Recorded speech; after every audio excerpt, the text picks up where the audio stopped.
नमस्कृत्य नरं चैव नरोत्तमं देवीं सरस्वतीं व्यासं ततो जयमुदीरयेत्। ओम नमो भगवते वासुदेवाय, ओम नमः पितामहाय, ओम नमः प्रजापतिभ्यः, ओम नमः कृष्णद्वैपायनाय, ओम नमः सर्वविघ्नविनायकेभ्यः।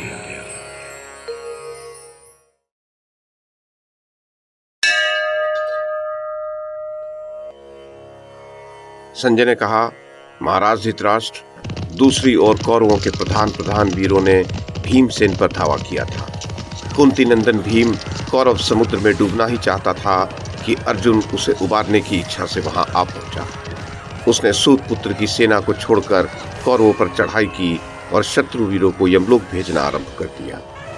अर्जुन के छोड़े हुए बाण आकाश में पहुंचकर फैले हुए चाल के समान दिखाई देते थे। जहां पक्षियों के झुंड उड़ा करते थे, उस आकाश को बाणों से व्याप्त कर धनंजय कौरवों का काल बन गया। वो भल्लों, क्षुरप्रों तथा उज्ज्वल नाराचों से शत्रुओं के अंग अंग छेद डालता और मस्तक काट लेता था। रणभूमि गिरते हुए और गिरे हुए योद्धाओं की लाशों से ढक गई थी। अर्जुन के बाणों से छिन्न भिन्न हुए रथ, गज और अश्वों के कारण वहां की भूमि वैतरणी नदी के समान अगम्य हो गई थी। उसे देखकर बड़ा भय होता था, उधर देखना भी कठिन हो रहा था। उस समय क्रूर महावतों की प्रेरणा से 400 गज चढ़ाए, जिन्हें अर्जुन ने बाणों से मार गिराया। जैसे समुद्र में चक्रवात के आघात से पोत टूट फूट जाता है, उसी प्रकार अर्जुन के सहायकों की मार से कौरव सेना छिन्न भिन्न हो गई। गांडीव धनुष से छूटे हुए नाना प्रकार के बाण विद्युत की भांति आपकी सेना को दग्ध करने लगे। जिस प्रकार बहुत बड़े वन में दावाग्नि से भयभीत हुए मृग इधर उधर भागते हैं, वैसे ही रणभूमि में अर्जुन के बाणों से आहत हुई कौरव सेना चारों ओर भाग चली। जब समस्त कौरव युद्ध से विमुख हो गए तो विजयी अर्जुन ने भीमसेन के पास पहुंचकर थोड़ी देर विश्राम किया। तदोपरांत उसने भीम के साथ कुछ मंत्रणा की और ये बताया कि राजा युधिष्ठिर के शरीर से बाण निकाल दिए गए हैं तथा इस समय वे स्वस्थ हैं। महाराज, इस प्रकार कुशल मंगल कहकर भीमसेन की आज्ञा ले अर्जुन कर्ण की सेना की ओर चल दिया। उसी समय आपके 10 वीरों ने अर्जुन को घेर लिया और उसे बाणों से पीड़ित करना आरंभ किया, परंतु भगवान श्री कृष्ण ने रथ बढ़ाकर उन्हें अपने दाहिने भाग में कर दिया। अर्जुन के रथ को दूसरी ओर जाते देख वे पुनः अर्जुन पर टूटे। तब उसने उनके रथों की ध्वजा, धनुष और सहायकों को नाराचों तथा अर्धचंद्रों से तुरंत काट गिराया। फिर दूसरे 10 भल्लों से उनके मस्तक उड़ा दिए।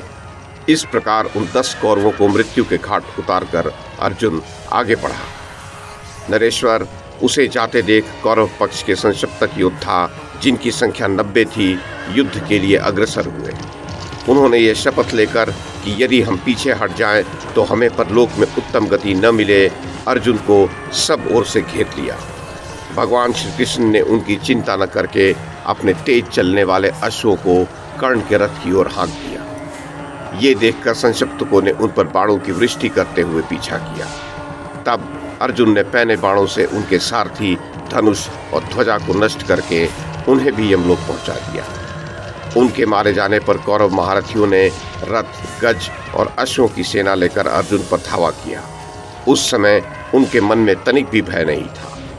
उन्होंने पास आते ही शक्ति, रिष्टि, तोमर, प्रास, गदा, खड़ग तथा बाणों से अर्जुन को ढक दिया।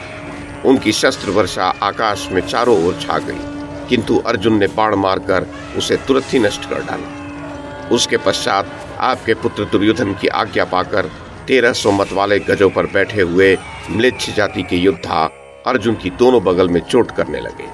वे कर्णी, नालीक, नाराज, तोमर, प्रास, शक्ति, मुसल और भिंडी पालों की मार से पार्थ को पीड़ा देने लगे। तब अर्जुन ने तीखे भल्लों और अर्धचंद्राकार बाणों से म्लेच्छों द्वारा की हुई शस्त्र वर्षा को शांत कर दिया। तदोपरांत नाना प्रकार के बाणों से गजों को उनके सवारों सहित मार डाला। तब जब अधिकांश सेना नष्ट हो गई, तब बचे कुचे लोग व्याकुल होकर भाग चले। उस समय भीमसेन अर्जुन के पास जा पहुंचा और मरने से बचे हुए अश्वारोहियों को अपनी गदा से नष्ट करने लगा। उसने बहुत से गजों और पैदलों पर भी उस भयंकर गदा का प्रहार किया। उसके आघात से योद्धाओं के सिर टूटे, हड्डियां टूटी और पांव उखड़ गए तथा वे आर्तनाद करते हुए पृथ्वी पर गिर पड़े।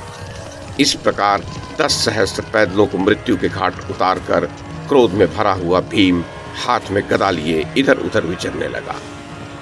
महाराज, उस समय आपके सैनिकों ने गदाधारी भीम को देखकर यही समझा कि साक्षात यमराज ही कालदंड लिए यहाँ आ पहुंचे हैं। तब भीम ने गजों की सेना में प्रवेश किया और अपनी बड़ी भारी गदा लेकर एक ही क्षण में सबको यमलोक पहुंचा दिया।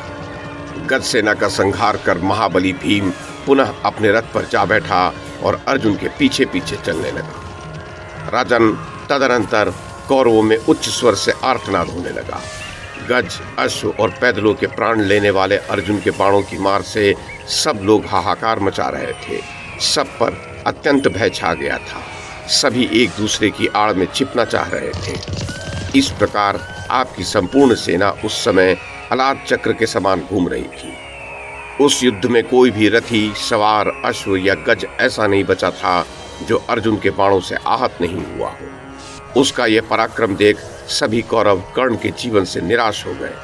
सबने गांडीवधारी के प्रहार को अपने लिए असह्य समझा और उससे परास्त होकर सब पीछे हट गए।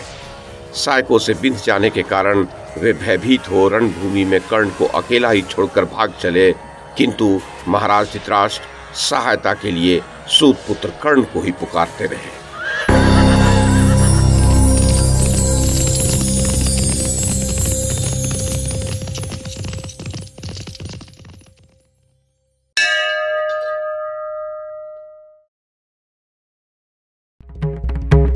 YouTube के माध्यम से महाभारत की कथा को एक श्रृंखला के रूप में प्रस्तुत करने का हमारा ये प्रयास यदि आपको सराहनीय लगा हो तो कृपया इस कड़ी को लाइक और शेयर करें, चैनल को सब्सक्राइब करें और बेल आइकन को दबाएं। साथ में अन्य लोगों को भी देखने के लिए प्रेरित करें।